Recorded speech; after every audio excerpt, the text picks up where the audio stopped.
She said she needed to see her ex one last time for closure. Told me not to worry. She just needed answers before moving forward. I didn't say anything that night. I checked our shared account and I was shocked to see what they were doing. Hey Reddit. So I thought I was 3 weeks away from getting married. Instead, I found myself watching Discord snitch on her at 2 a.m. Buckle up, boys.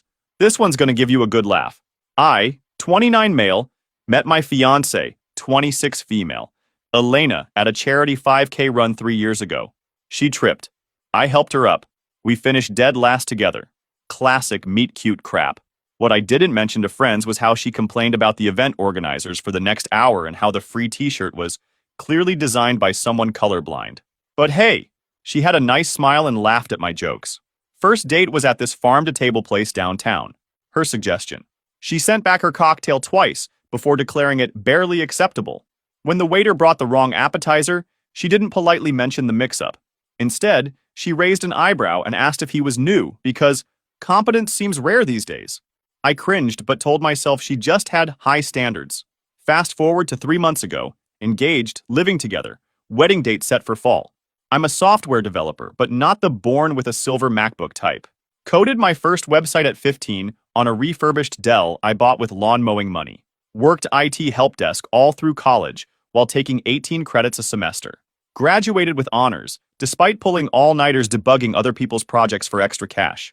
Got rejected from 16 companies before landing my first junior dev position. 6 years, 3 promotions, and countless late nights later, I have a stable job, decent benefits, regular hours. Nothing fancy, but I built it brick by brick. My apartment wasn't fancy when we met. Mid-range complex with a decent gym and covered parking. Elena moved in 6 months into dating and immediately started measuring for upgrades. New couch, mine was embarrassing. New bed frame, are we in a college dorm? New everything. Somehow my credit card kept getting volunteered. When I brought up splitting costs, she'd list all the emotional labor she was contributing by making these essential improvements. Elena worked in marketing but job hopped constantly.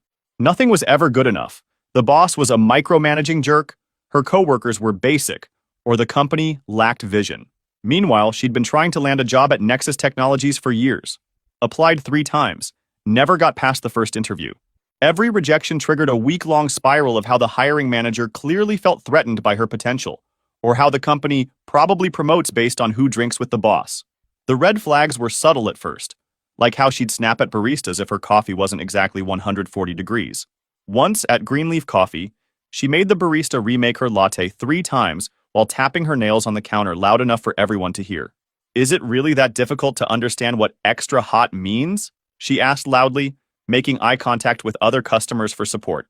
I pretended to be deeply interested in my phone, silently calculating how big a tip would make up for this behavior. Or how she'd text during dinner with my parents but demand my full attention when her friends were around. Dad would be mid-story about his time in the Navy, and she'd be scrolling Instagram, occasionally looking up to say, "Wow, interesting," at completely wrong moments. But if I glanced at my phone while her friend Amber was detailing her latest juice cleanse, I'd get a sharp elbow to the ribs and a whispered, "Can you be present for once?" Then there was the way she'd mysteriously forget her wallet whenever we went out, despite earning decent money herself. Not just at restaurants, everywhere. Movies? Oh, I switched bags. Shopping malls? My card's in my other jacket. Even the damn ice cream truck that stopped by the park. Somehow her wallet was always elsewhere. But she remembered it just fine when we'd go shopping with her friends, dropping 4 figures at Nordstrom like it was nothing. My sister Kate spotted it immediately. "She's different when you're not looking," she whispered during a family barbecue, right after Elena had spent 20 minutes explaining to my dad why his grilling technique was fundamentally flawed. Kate caught Elena rolling her eyes behind my back whenever I told a story. She noticed how Elena would subtly move my hand off her waist when certain people walked by, particularly guys in expensive clothes. The weekend we painted our apartment, Kate came to help. Elena claimed she had sensitive sinuses and couldn't be around paint fumes, so she went shopping instead. When Kate found designer shopping bags hidden in the trunk of Elena's car 3 days later, she shot me a look that said everything. Mom was more diplomatic. "She's confident," she offered, which in mom speak translates to, "This girl's ego has its own zip code." Mom, the kindergarten teacher who once found something nice to say about the parent who showed up drunk to the Christmas pageant, could barely muster a compliment for Elena. Dad just raised an eyebrow when Elena corrected his pronunciation of charcuterie, and said nothing. Classic dad move. Later, helping him grab more drinks from the garage, he simply asked, "You sure about this one, Blade?" 25 years of marriage to Mom had taught him the value of few, well-chosen words. Her parents were a case study in enabling behavior. Her dad, I'll call him Daddy because that's literally what she called him at 26 effing years old, bankrolled most of her life, new car every 2 years, paid off her student loans, covered her credit card emergencies. The dude was loaded from some commercial real estate empire and made sure everyone knew it. The first time I met him, he spent 15 minutes listing the cities where he owned property, pausing only to ask what I did for a living. When I told him software development, he nodded like I'd said I collect aluminum cans and changed the subject back to himself. Her mom was the silent partner in this disaster, always hovering, smiling anxiously, smoothing over Elena's rudeness with practiced phrases like, "She's just passionate," or "She knows what she wants." I once watched her physically insert herself between Elena and a waiter who was getting chewed out for bringing sparkling water instead of flat.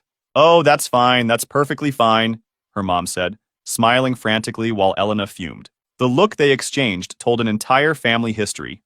Engagement happened after 2 years of dating, faster than I'd planned, but Elena had started leaving bridal magazines around the apartment with earmarked pages. Subtle. I bought a decent ring, 1 carat, good clarity, classic setting. Not a bank breaker, but definitely not cheap. When I proposed at the restaurant where we had our first date, her first words after yes were, "We can get this reset in a better setting, right?" She took exactly 3 photos for Instagram before spending the rest of dinner researching jewelers who could fix her ring. Moving in together fully after the engagement revealed more interesting habits. She'd use my credit card for Uber Eats, but list it as our dinner.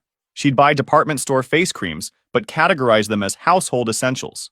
And she developed this fascinating ability to be exhausted whenever dishes needed washing, but miraculously energized for drinks with her friends. "Daddy's taking care of the wedding venue," she announced one night, not asking if I wanted input. She was scrolling through Pinterest boards titled things like fairy tale weddings and celebrity-inspired receptions, while I paid bills online. "That's generous," I said, wincing at my credit card statement. Somehow we'd spent $700 on home accessories last month. Apparently throw pillows are made of gold thread and unicorn hair. "Well, he wants his princess to have the best," she shrugged. "Oh, and he's getting me a new Range Rover as a wedding gift. He says you should match it with something nice." I nearly choked on my water. "Match a Range Rover? Like what, a yacht?" She didn't laugh. "Well, at least decent jewelry. Something that shows effort." That night, my best friend Dylan came over to game while Elena was at girls' night. She had started calling these hangouts essential self-care, which somehow meant I couldn't question their frequency or the fact that she came home with shopping bags more often than not. Dylan and I go back to 9th grade when he transferred to my high school and immediately got detention for correcting our English teacher's grammar. We bonded over building potato cannons that got confiscated by campus security. In college, we were roommates who once tried to create our own energy drink that turned Dylan's teeth blue for a week. The guy once drove 4 hours at 2 a.m. to help me change a flat tire when I was stranded. In short, he's the brother I never had. "Bro," Dylan said while destroying me in Apex, "you realize your fiancé just voluntold you to drop 30 grand on a wedding gift, right? After her dad already dropped 80 on a car?" "It's not that bad," I lied, respawning for the 5th time. My character promptly got sniped again, much like my financial future. "Sure," Dylan snorted, "and I'm not currently teabagging your dead character." When Elena started planning the wedding, I realized I was basically an accessory. My job was to show up, look decent in photos, and write checks. She and her mom had 3-hour calls discussing flower arrangements and debating the merits of various shades of napkins. When I suggested a reasonably priced venue, she acted like I'd proposed getting married in a dumpster behind Wendy's. The guest list was all her college friends, extended family, her dad's business associates, her mom's book club, about 175 people. From my side, she reluctantly agreed to immediate family and maybe 5 or 6 friends if necessary. When I pointed out the imbalance, she said, "Well, my dad's paying, so..." But I let it slide. That's what you do when you're in love, right? 3 weeks before the wedding, Elena hit me with it over dinner. I'd cooked lemon chicken with roasted vegetables. Nothing fancy but decent. She took 2 bites before pushing it around her plate while scrolling through her phone. "I need to get coffee with Finn," she said, not looking up from her phone. Her tone was casual, like she was mentioning a dentist appointment. Finn, 28 male, was her ex from before we met. They dated for about a year, and broke up roughly 4 years ago. According to her, he was emotionally unavailable and married to his job. That job? Account executive at Nexus Technologies, the same company she'd been obsessing over. She brought him up occasionally, usually when describing her dating trauma or when we'd pass certain restaurants they used to frequent. Finn took me there once, she'd say, launching into some story that inevitably painted him as thoughtless or self-absorbed. According to Elena's greatest hits album of ex-boyfriend complaints, Finn worked too much, spent too much time at the gym, and didn't validate her emotions. Finn? Why? I asked, putting down my fork. I just need closure, she sighed dramatically. There were things left unsaid when we broke up. I can't start our marriage with unresolved baggage. You've been broken up for years and engaged to me for 6 months, I pointed out. Why now? He reached out, she said, showing me a LinkedIn message that was suspiciously friendly. For a professional networking site, there were a lot of miss your perspective and always valued our connection comments happening. The message was dated 3 weeks ago. She'd clearly been sitting on this, waiting for the right moment to spring it on me. It's just coffee, don't be insecure. There it was.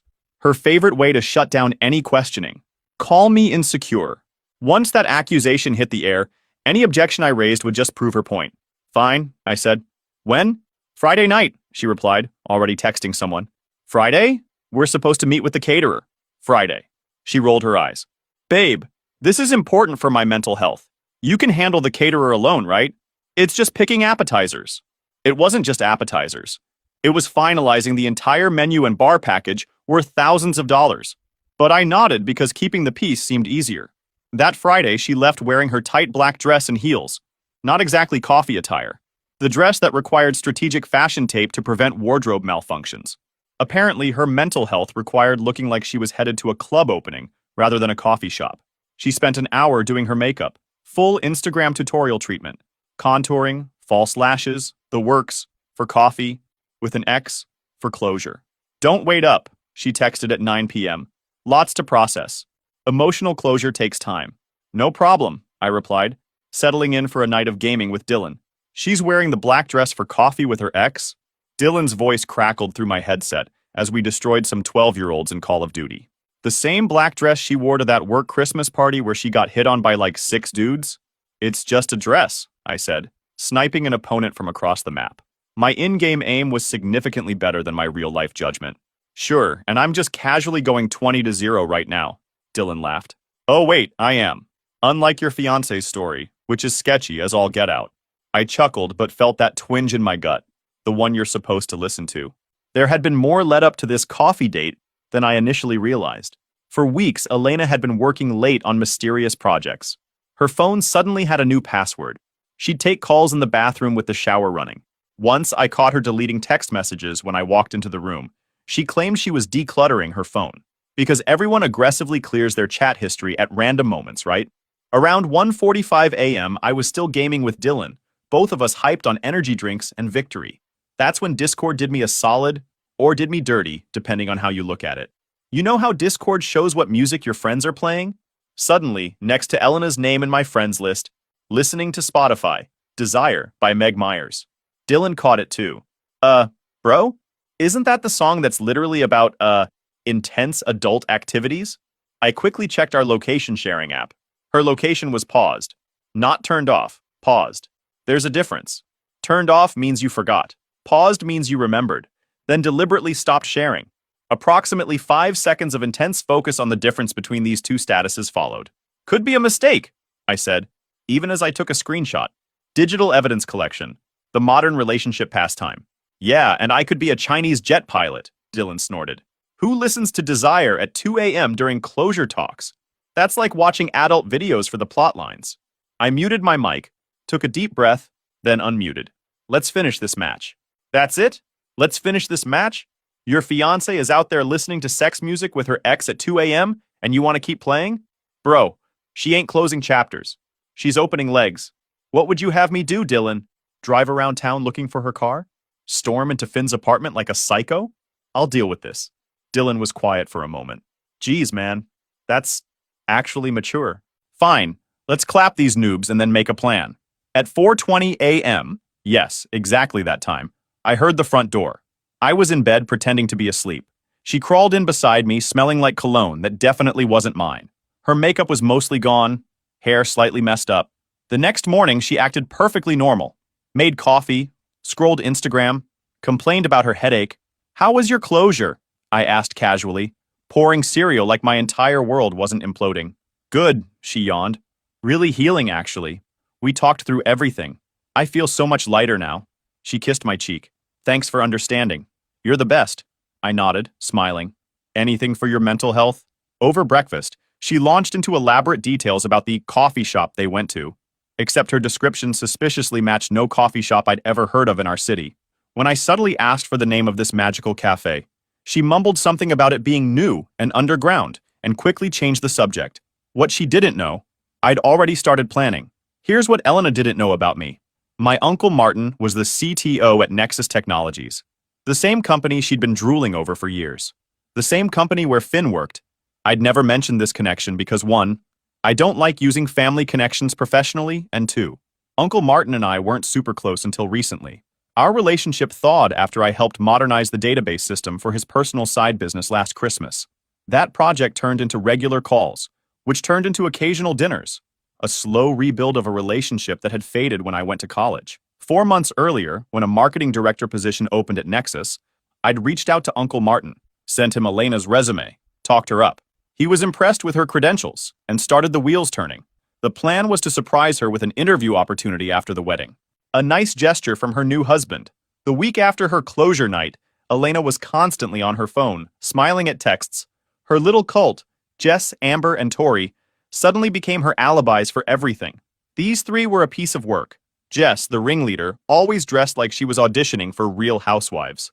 She once told me at a party that she couldn't imagine being satisfied with just one man, said it while touching my arm and making direct eye contact. Classy. Amber, the follower, who laughed at everything Elena said like it was comedic genius. She once arrived at our apartment in the same exact outfit as Elena and acted like it was a cosmic coincidence rather than obsessive pre-planning. And Tori, the sweet one, who'd stab you with a smile. She had this practiced head tilt and wide-eyed thing she did when asking invasive questions like, "Do you ever worry you're not successful enough for someone like Elena?"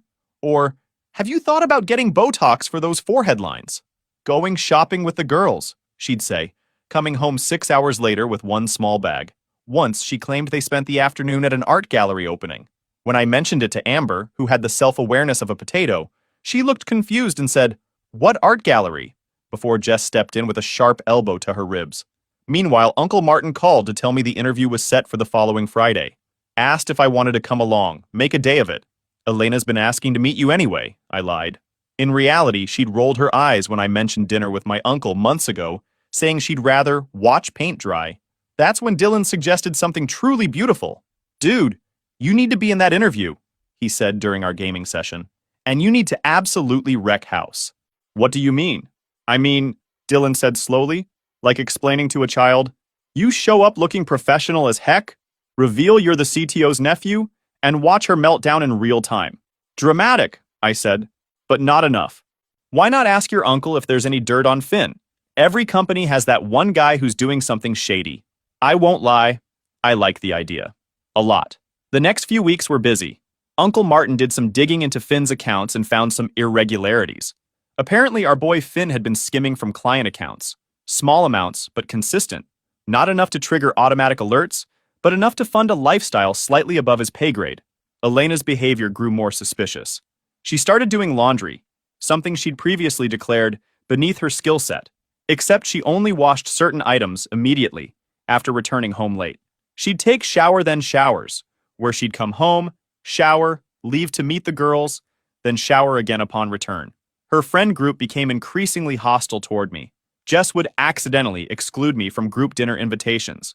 Amber would ask leading questions like, "Don't you think Elena deserves someone more ambitious?" Tori would pointedly talk about missed opportunities whenever Elena mentioned Nexus Technologies.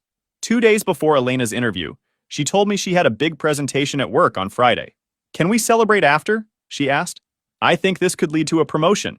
Her current job was at a small marketing agency, where she'd been complaining about the toxic leadership since her second week. This sudden enthusiasm about a potential promotion seemed suspiciously timed. "Absolutely," I said. "I'll make reservations somewhere nice."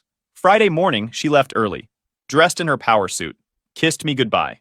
Her makeup was perfect, hair styled precisely, briefcase packed with presentation materials I'd never seen her work on. I waited exactly 30 minutes, then put on my best suit and drove to Nexus Technologies. Dylan came along for moral support, but really because he wanted to see the show.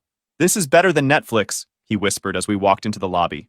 The same lobby where Elena had interviewed 3 times before and failed. The same lobby she'd described as pretentious when they rejected her. Uncle Martin was waiting. "Conference room B is ready. They're halfway through the interview." The receptionist gave me a visitor badge without question. Dylan got one too, introduced as my legal consultant. Uncle Martin raised an eyebrow but didn't comment. We took the elevator to the 3rd floor and walked down a hallway lined with glass-walled conference rooms. And there they were in room B, Elena, Finn, and 2 other executives. Elena was animated, confident, showing them something on her tablet. The presentation appeared polished, professional, the product of significant effort and time she hadn't spent at home. Finn sat close to her, occasionally touching her arm as she spoke. "Bro, his hand is literally on her leg under the table," Dylan whispered. I knocked on the glass door. 4 heads turned. The look on Elena's face, pure shock, melting into confusion, melting into dread, was priceless. Like watching someone's entire life flash before their eyes in high definition. "What are you doing here?" Her voice was high, tight. Before I could answer, Uncle Martin appeared behind me. "Blade, glad you could make it." He clapped me on the shoulder, then addressed the room. "Everyone, this is my nephew, Blade." Finn went pale. The hand that had been on Elena's thigh retreated so fast it practically broke the sound barrier. "And this is Dylan Davis, Blade's legal consultant," Martin added. Dylan gave a solemn nod while discreetly filming on his phone. "For legal documentation," he whispered to me. "Sorry I'm late," I said, sitting down directly across from Elena. "Traffic was terrible. Please continue." Elena's presentation faltered. Her hands shook slightly as she tried to return to her PowerPoint. Finn was staring intently at his shoes, probably praying to become invisible. One of the executives, Jennifer, head of marketing, smiled at me. "Your uncle speaks very highly of you, Blade." "That's very kind of him," I replied. "Though today I'm actually here about the last account." Finn's head snapped up. The last account was his biggest client. Martin nodded. "Yes, there seemed to be some irregularities we wanted to discuss." Jennifer looked confused. "Irregularities? Perhaps we should finish Ms. Bennett's interview first." "Of course," Martin said smoothly. "Please continue, Ms. Bennett." Elena couldn't. She stumbled through 2 more slides before giving up. I don't understand," she finally said. "Blade, how do you know Martin?" "Martin is my uncle," I said calmly. "Has been my whole life." The look on her face was priceless. "Now, about those irregularities," Uncle Martin turned to Finn. "We've noticed some concerning patterns in your client billing over the past 6 months." Finn started sweating visibly. "I can explain." "I'm sure you can," Martin cut him off. "We'll discuss it in detail with legal. For now, I'd like you to head to HR. Jennifer, would you mind escorting Ms. Bennett out? I believe her interview is concluded." As Elena gathered her things, I stood up. "Actually, I'll walk her out. We have some things to discuss." In the elevator, Elena lost it. "What the heck, Blade? What the actual F?" "Interesting choice of words," I said coolly.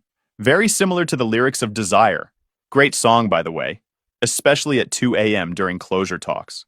Her face drained of color. "You checked my Spotify?" "Didn't have to. Discord showed what you were listening to while I was gaming with Dylan. Location sharing conveniently paused too. Not suspicious at all." The elevator doors opened. Dylan hung back, still filming discreetly. "Blade, please," she whispered. "It was a mistake. Finn said he could help me get this job. It just went too far." "So you slept with him for a job interview?" I clarified. "After I spent months helping you get that same interview legitimately?" She looked confused. "What do you mean?" "I sent your resume to my uncle 4 months ago. The interview was already lined up. All above board. All based on your qualifications.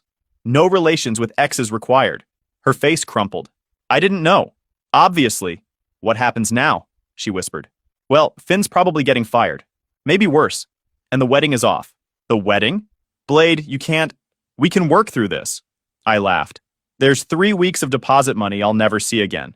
Consider it the jerk tax." "What about Daddy? He's going to—" "Oh, I already called him," I said cheerfully. "He's on his way. Wanted to discuss this man to man."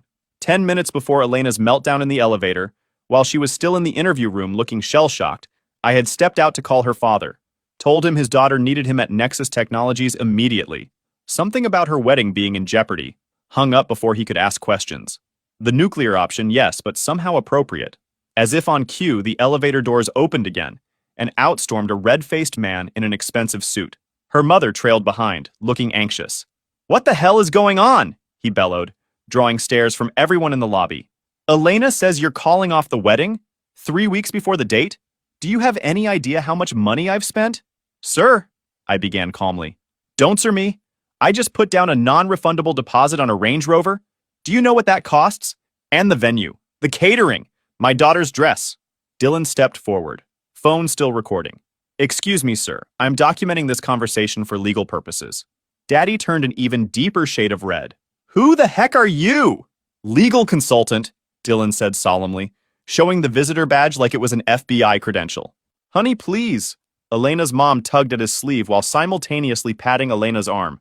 "Let's discuss this somewhere private." "Discuss what?" Daddy was on a roll. "This punk thinks he can humiliate my daughter and walk away? After I put down 80 grand on a car for you two? Was I supposed to match that gift too? You ungrateful little—" He stepped toward me, finger pointing. "Sir," Dylan interrupted, "I'd advise against any threatening gestures while being recorded." That stopped him. He looked at the phone, then at me, then at Elena. "Get in the car," he snapped at her. "We're going home." As they walked away, he turned back. "This isn't over." "Actually," I called after him, "it very much is." The aftermath was exactly the circus you'd expect. Finn was fired the same day. Nexus's legal team found enough evidence of fraud to build a solid case. Turns out he'd been skimming from client accounts for over a year. Small amounts at first, then growing bolder. By the time Uncle Martin's team finished their audit, the total was approaching 6 figures. Finn's LinkedIn profile quickly changed to seeking new opportunities. Corporate speak for "fired so hard my ancestors felt it." I heard through Uncle Martin that Finn struck a deal. Pay back the money to avoid criminal charges. Last I checked his profile, he'd relocated to Arizona. Different state, probably same character. Elena moved back in with Daddy. According to mutual friends, she tried to spin the story as me being controlling and jealous. But the truth came out when Jess, drunk at a party, admitted to covering for her hookups with Finn multiple times. Everyone knew except Blade. She'd apparently slurred before Tori hustled her into an Uber. Social media became a battleground, with carefully crafted posts designed to shape the narrative. Elena's first Instagram after D-Day was a black and white selfie with the caption, "Sometimes the strongest thing you can do is walk away from toxicity." Like she was the victim of something other than her own choices. The day after D-Day, while Elena was collecting her things from our apartment, supervised by Dylan, who took a sick day to play security guard, I found her wedding planning notebook. In the back, a budget tracked in her handwriting showed her dad had already dropped nearly $100,000 on non-refundable deposits. I might have felt bad if I hadn't also found a pros and cons list about me that included not ambitious enough and could try harder with appearance in the cons column. The friend circle split like the Red Sea. Elena's cult went on the offensive, posting vague social media updates about toxic men and dodging bullets. I just let them yap. When you're actually innocent, you don't need to explain yourself. Some friendships surprised me. Amber, of all people, actually reached out to apologize. Turned out she wasn't as clueless as she seemed, just easily influenced. She admitted that Elena and Jess had orchestrated multiple accidental run-ins with Finn over the past few months. Happy hours at bars he frequented, gym sessions during his usual workout time, even a fake networking event that was really just an excuse for Elena to see him. They had a whole system, Amber explained during an awkward coffee meetup. Jess would coordinate the alibis, Tori would run interference with you, and I was supposed to, I don't know, just agree with everything. She looked genuinely ashamed. "I'm really sorry, Blade. I should have said something." Other friends took longer to pick sides. My buddy Marcus, who I've known since high school, initially tried to stay neutral, until Elena showed up at his birthday party with a new guy, 2 weeks after D-Day, and spent the night loudly explaining how liberating her breakup had been. Marcus texted me the next day. "You were right. She's the worst." Daddy made good on his threat. Sort of. Sent me an actual bill for his wedding expenses through his lawyer. A 14-page document itemizing everything from the venue deposit to the custom-engraved cocktail stirrers. The grand total came to $127,843.26, including a $15,000 line item for emotional distress. Dylan, who's in law school and lives for this kind of drama, drafted a response that basically said "pound sand" in legal terms. Included screenshots of Elena's Spotify activity, location sharing pauses, and text messages from Jess about Operation Finn. We never heard back. A month after everything went down, Elena's mom reached out, asked to meet for coffee, said she wanted to apologize. I politely declined. Some bridges should stay burned. I sold the engagement ring and used the money for a down payment on a project car, a 1989 Toyota Supra that needs work but has potential. Dylan helps on weekends, and we've turned it into our hangout spot. The car was rough when I got it. Faded paint, interior that smelled like 3 decades of fast food, and an engine that made concerning noises on startup. But the bones were good. Every Saturday, Dylan brings coffee and donuts to my garage, and we tackle another part of the restoration. Started with the basics. New fluids, filters, belts. Worked our way up to rebuilding the brake system. There's something deeply satisfying about taking something broken and making it work again. Something Elena would never understand, with her throwaway mentality toward everything from phones to relationships. Uncle Martin offered me a job at Nexus. I turned it down, needed a clean break, but we have dinner monthly now. Family's funny that way. Sometimes it takes a crisis to bring you closer. He's become something of a mentor, offering career advice that's actually useful instead of Elena's constant pushing toward jobs with status, regardless of whether they were a good fit. 6 weeks after D-Day, I ran into Elena at the grocery store. She looked rough, wearing sweatpants instead of her usual designer outfits. The same woman who once refused to check the mail without full makeup was now standing in the cereal aisle, looking like she'd given up completely. "Blade," she said, voice cracking. "Can we talk, please?" I nodded, stepped to the side of the aisle. "I miss you," she whispered. "Every day. I made the biggest mistake of my life. You're my soulmate. I've changed, I swear. Please give me another chance." "I wish you the best, Elena," I said quietly. "But we're done. Take care of yourself." I walked away, left her standing next to the cereal display. Clean break, no drama. Later, Dylan told me she'd been fired from her job. Apparently, showing up late and hungover for 3 weeks straight was frowned upon even at her mediocre marketing agency. She'd also been posting increasingly erratic things on social media, veiled references to her heartbreak, interspersed with photos at clubs, looking progressively more disheveled. Her Instagram stories became a timeline of someone spiraling, all while trying to maintain the appearance of living her best life. Her friend group started to fracture too. Jess got engaged to some finance bro, and suddenly had no time for supporting Elena's drama. Tori moved to Chicago for a job. Without her enablers, Elena had to face reality. And reality wasn't being kind. I focused on rebuilding my life, changed apartments, needed a fresh start without memories of Elena in every room, found a place with a 2-car garage for the Supra project, started hitting the gym regularly, something I'd always wanted to do but Elena had subtly discouraged. "Why waste time there when you could be advancing your career?" she'd say. Reconnected with friends I'd lost touch with during the Elena years. Like Mike, my college roommate, who Elena thought was too basic because he enjoyed football and worked a regular 9 to 5. Turns out Mike is still exactly as he was. Reliable, straightforward, and now happily married with a kid on the way. We started a monthly poker night with some other guys from college. Low stakes, high trash talk. My sister Kate invited me to her kickball league, which turned out to be full of normal, drama-free people who just wanted to kick a ball around and have drinks after. Made some new friends there. It's been 2 months since D-Day. Last week, I adopted a German Shepherd mix from the shelter. Named him Discord in honor of the app that saved me from making the biggest mistake of my life. He's 3 years old, already trained, and somehow housebroken despite his shelter background. The kind of dog that follows you around the house just to be near you. No demands, no expectations. Discord and I have our morning routine now. We run 4 miles through the park, stop for coffee, black for me, water for him, then head back to start the day. He sleeps under my desk while I work, occasionally nudging my hand for a quick pet before settling back down. Life's peaceful now. No drama, no checking location apps, no wondering why someone needs closure with an ex at 2 a.m. while listening to Desire. Work's going well too. Got promoted last month, the result of focused effort rather than Elena's suggested strategy of networking with the right people, which mostly meant sucking up to executives at parties. My team celebrated with happy hour at a local brewery. No fancy cocktails, no pretentious atmosphere, just good drink and better company. Sometimes I think about how close I came to marrying into that mess. Would have been the most expensive mistake of my life.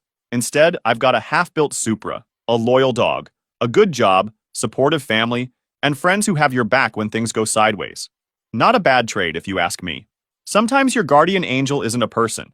Sometimes it's a Discord status update at 2 a.m. Edit 1. A few people asked if Elena ever tried to reach out again after the grocery store. She did. Through a heartfelt email titled, "Still Your Soulmate?" I didn't open it. Just forwarded it to Dylan with the subject line, "New spam detected." Edit 2. For everyone asking about the Supra, it's alive. Rebuilt the engine last month. Dylan insists on calling it Blade Mobile, which makes me sound like a rejected Marvel character, but I'm letting it slide. Edit 3. Thanks for all the awards and hilarious comments. Discord, the dog, says thanks too. He's currently chewing on my shoelaces in celebration.